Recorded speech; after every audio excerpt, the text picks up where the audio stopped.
Porra, azul, Thiago. Valeu, né? Bom demais, temaço, cara. Porra. Muito bom. Obrigado.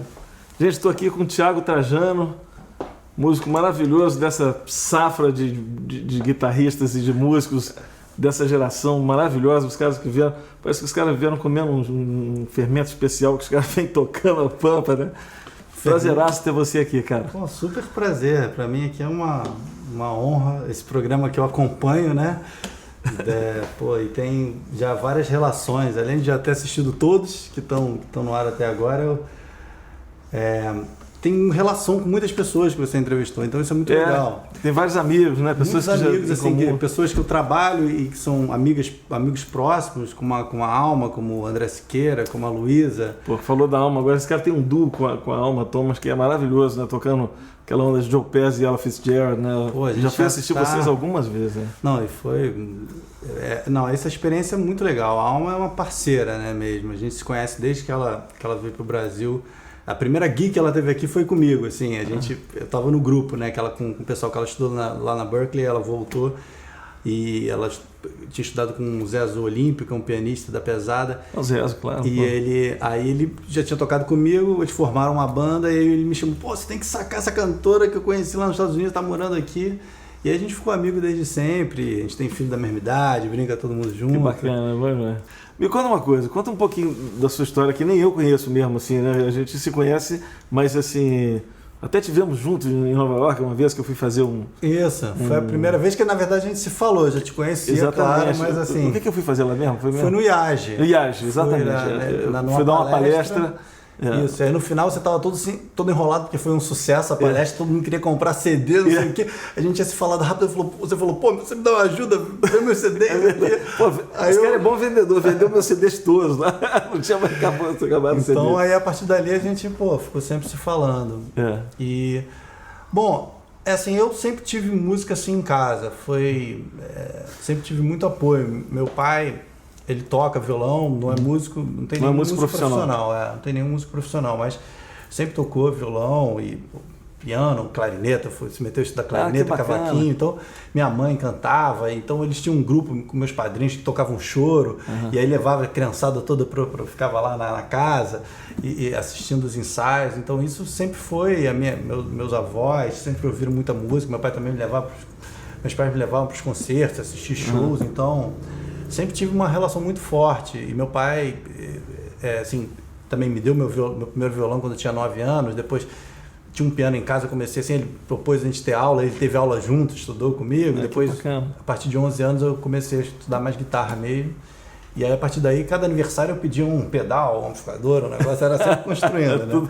E nunca parei. Tudo em torno da guitarra, da música, né? Bacana. E aí quando tinha mais ou menos uns 15 anos assim, que eu já estava tocando, né? Na época era muita coisa, uns 4 ou 5 anos, sei lá, 6 anos, comecei com 9. Eu comecei a estudar mais sério, assim, fui procurar umas escolas de música, a Rio Música, ali do Sérgio Benevenuto. O Sérgio tem um trabalho muito bacana. Muito legal. E assim, essa foi meu primeiro contato assim, com estudo mesmo sério. Quer dizer, quando eu estudei piano, eu estudei um pouco de leitura, aquela coisa mas assim, de ver que aquilo me interessava, eu gostava de estudar música, né? Então, aí fiz aula de harmonia, de contraponto, e aí eu caí assim com um cara que também foi muito importante para mim, que foi o Carlos Almada, que é um super professor de arranjo, arranjador, e né, tem um livro de arranjo, livro de contraponto, e que na época ele não tinha ainda esses livros, ele estava ali e eu penso muito nisso, eu tive sorte de cair com esse cara, que é um cara que foi chave na minha formação, assim, então eu comecei muito cedo a estudar arranjo, por exemplo, que é uma coisa que normalmente as pessoas não começam a estudar cedo, né? Você vai estudar depois que você já toca, já tem uma carreira, ou tem, né? Pelo menos já tem uma prática mais solidificada, eu meio que por sorte, assim, caí assim, com 16, 17 anos eu comecei a estudar mesmo arranjo, e ele me indicou os livros todos de arranjo, de orquestração, então foi muito importante para mim estar nessa escola. E aí, quando eu acabei o colégio, né, eu pensei, quer dizer, só tinha essa opção, eu queria ser músico mesmo. Então, só que até na época você dava aula, estava acabando um curso na Estácio, né? Que você dava dava aula na Estácio. Mas só que nessa época, que foi 94, você deve estar lembrado, eu acho que é a época que estava terminando o curso, já não ia ter mais. Terminou ali. Foi bem nessa virada. Então eu fiquei assim, o que eu vou fazer? Vou estudar música popular, sou guitarrista, tocava violão, sempre estudei, mas não queria fazer nunca tive competência para ser um concertista e tudo, não era minha praia também, emburacar por isso. Aí eu falei pro meu pai, olha, juntei meus pais e falei, olha, eu não tenho grana agora, dá para vocês segurarem para fazer uns cursos, eu quero estudar, mas não tem faculdade. Aí eu comecei, aí fiz lá na Rio Música muita coisa e lá no Antônio Adolfo. Foi nessa época, meu pai já tinha estudado no Antônio Adolfo piano uma época, eu ia moleque lá, o Antônio sempre brinca com isso, pô, você chegava lá de calça curta lá para assistir a aula do teu pai. E fiz aula lá com o Antônio de harmonia, de leitura e de arranjo. E que foi uma relação muito importante para mim, porque depois ele me chamou para dar aula na escola, eu dei 10 anos de aula lá, eu substituía ele nas aulas de arranjo, ele me chamou para tocar com ele, eu toquei com o Antônio na época, que foi uma aula. Bacana, também tive essa oportunidade. Ele bacana. com o Mamão, né, com o Chacal, o pessoal da pesada, foi muito, muito legal. Então foi um cara... E aí depois de muito tempo, já estudando muito, que eu continuei estudando, abri esse curso na Unirio, de música popular, e aí eu fui fazer. Mas assim, quando eu entrei, eu sou da primeira turma, abriu a turma de arranjo, eu sou da primeira turma, que foi de 98. Mas aí eu já tinha feito arranjo para Big Band, para orquestra, para quarteto de corda, e quando eu cheguei lá, eu já tinha uma bagagem assim, de estudo mesmo de música, né, formal. E aí depois eu acabei e fiz um mestrado também lá na Unirio. Mais ou menos assim, essa formação, né, assim, da minha história. Então, na verdade, a tua decisão em ser músico não foi uma coisa difícil, foi uma coisa que já estava meio assim, já... Sempre, não tem aquele momento crucial assim que você pensa, vou encarar, né? Aí dá um pouco de medo, mas assim nunca teve uma outra opção. O que eu queria era isso, será que vai dar? Eu pensava, como com qualquer profissão, né? Meus pais são médicos, mas sempre teve um total apoio. Assim, minha família também do lado da minha mãe é de artista, né? Eu sou neto do Paulo Gracino. Bacana. Então, assim, essa coisa das artes e de viver de teatro. Mas de certa forma você acabou caindo no teatro também. Exatamente. Né? Porque claro. o teatro tem feito muito trilha dos musicais, né?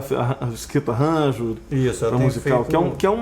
que eu acho assim que é um mercado de trabalho novo que está se abrindo muito forte aqui no Brasil, assim, né? Tem muito espaço para isso, sem tem muita dúvida. gente uma coisa que eu trabalhando, acho né? Que eu penso muito é que se você parar para analisar, né, assim, nos últimos 20 anos, as coisas, a maioria dos mercados diminuíram, né? As opções de você trabalhar, né? Gravação caiu muito. As orquestras acabaram.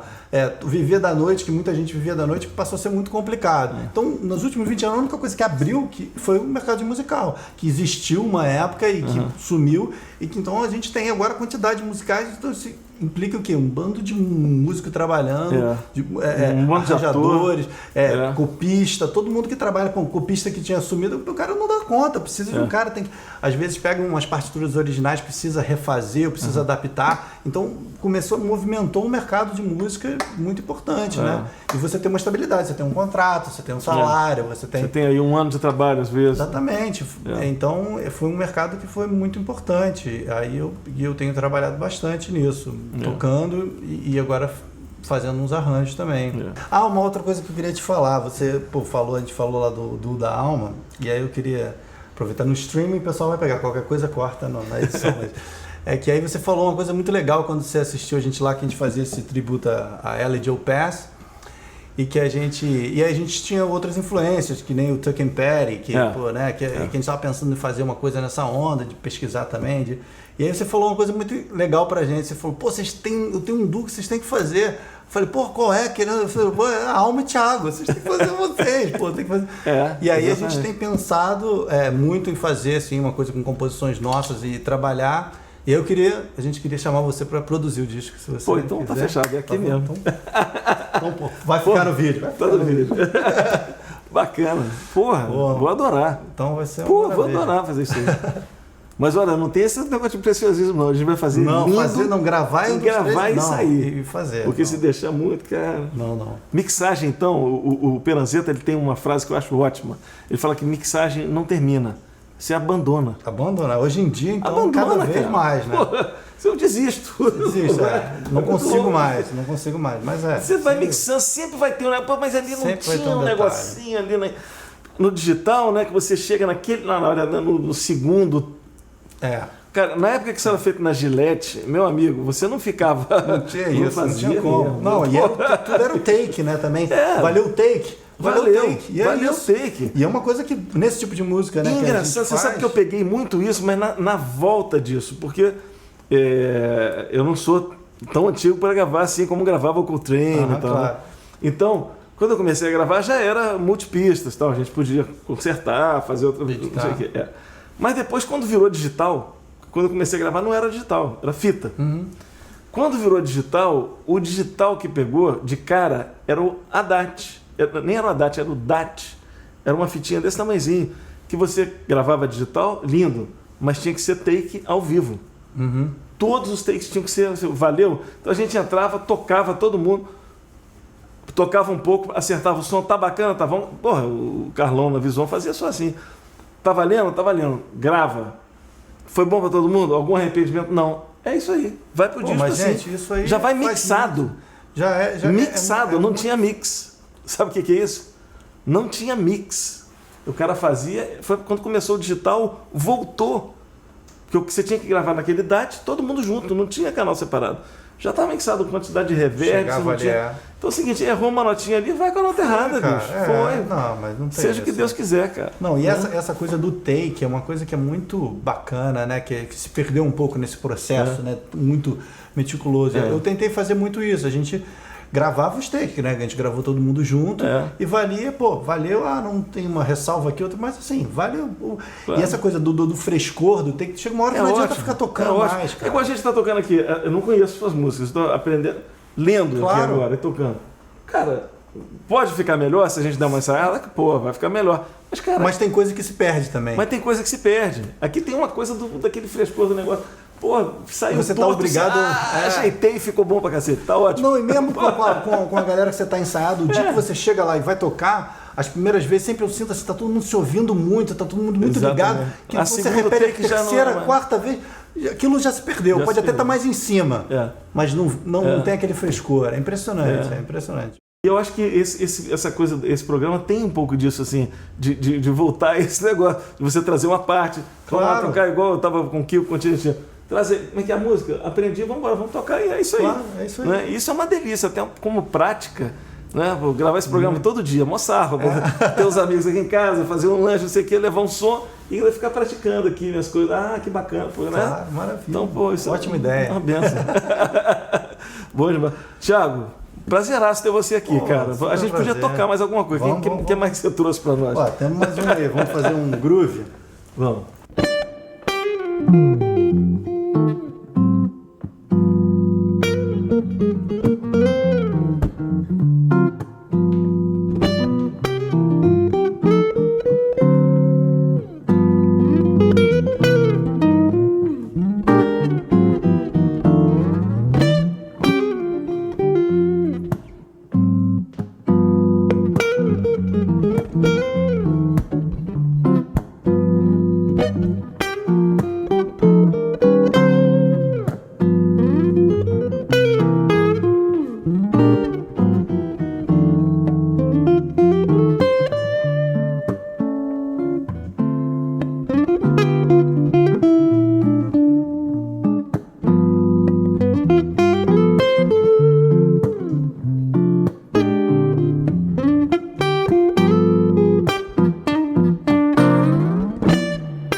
Azul, obrigado, Thiago. Valeu, bom demais ter você aqui, cara. Obrigado. Azul. Eu perdi a corda ali, mas... Não, perdeu nada. Achou.